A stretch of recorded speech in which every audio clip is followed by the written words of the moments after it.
Parang hindi ata pwede. Pwede. Alam ko pag long ride pwede. Tingnan natin mga gamit.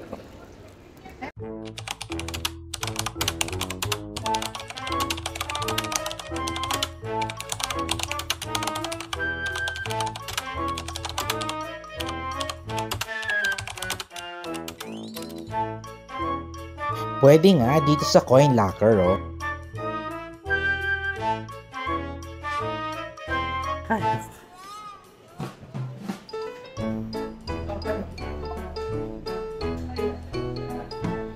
Siya ipid din. Ayan, natin kong press. Pag nakaipit naman siya. Kaya. Ayan, yan. Pwede na yan. Pero, Baka hindi lumabas. yun nga eh. Wait lang, binabasa ko.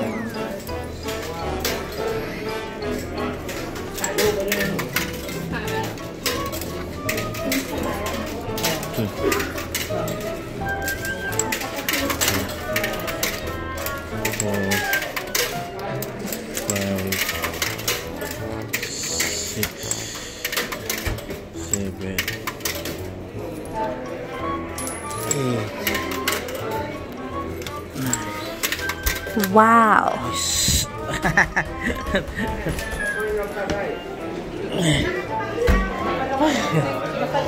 Ito yan.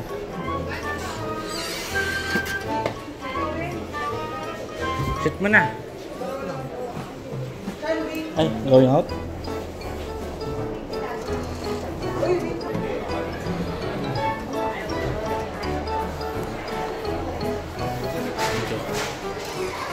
No, pwede na.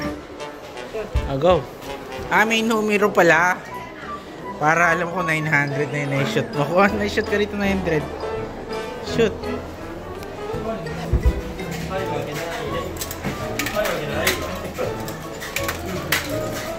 So, hindi mo mailalabas yung susi. Pag hindi 900 yung hinulog mo.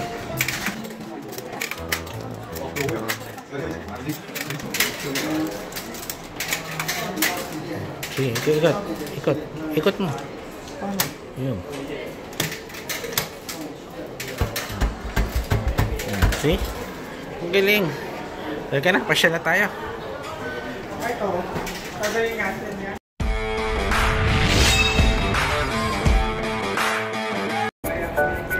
So guys, andito tayo sa Namba area, di ba? Ito yung medyo sikat dito sa Osaka.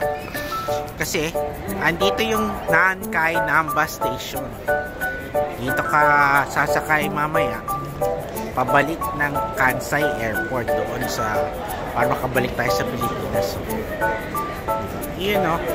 Ewan ko lang kung bakit ganito, no? Ayaw ata nilang alisin yung mga upuan sa init.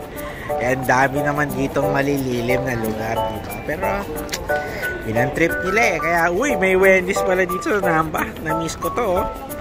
Nasaan? Yun, no? Bili tayo.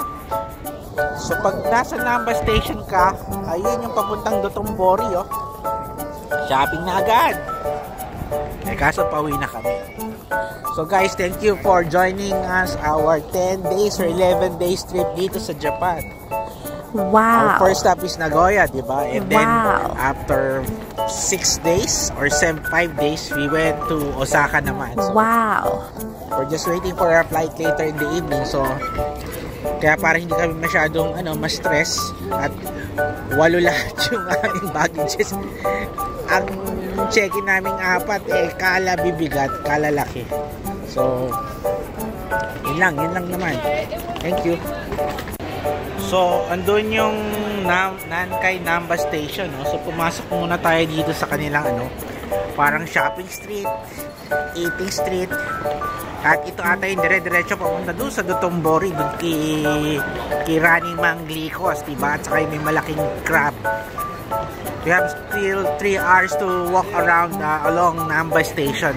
As I said, malaki to, kaya hindi madaling maubos yung oras mo dito. Hindi ka maiinip, oh. Pagkain, video, lights, shopping, anything.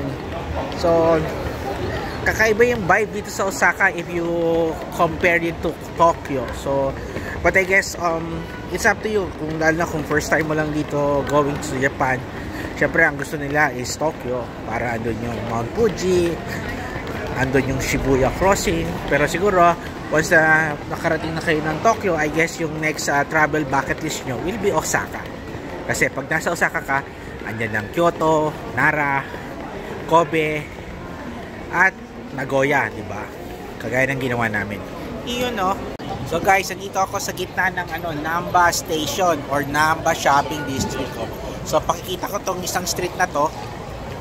Ito naman yung kabilang street, shopping, pagkain.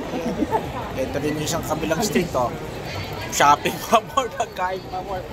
At ito yung doon tayo mamaya sa Namba Nankai Station para makabalik tayo ng Osaka or Kansai Airport to go back finally to Philippines.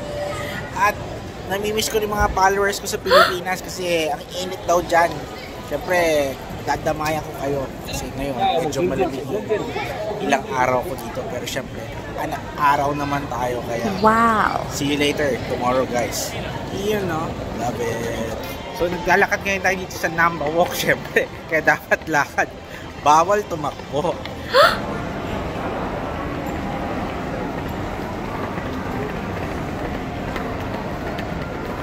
May mga pachinko din sila dito, yung mga slots machine dito, souvenirs.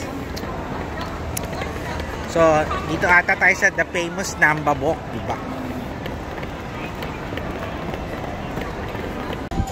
Yeah, we're here in Osaka, Namba area.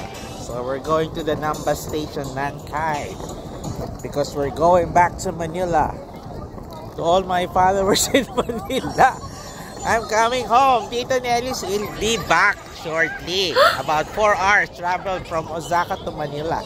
So by tomorrow, Saturday morning, I'll be live doing my all stuff. You know, watch out and stay tuned. Yeah. So ito na yan, the number. 11:03. Lalaki. 11:03. Ay, saan pawak. Hindi.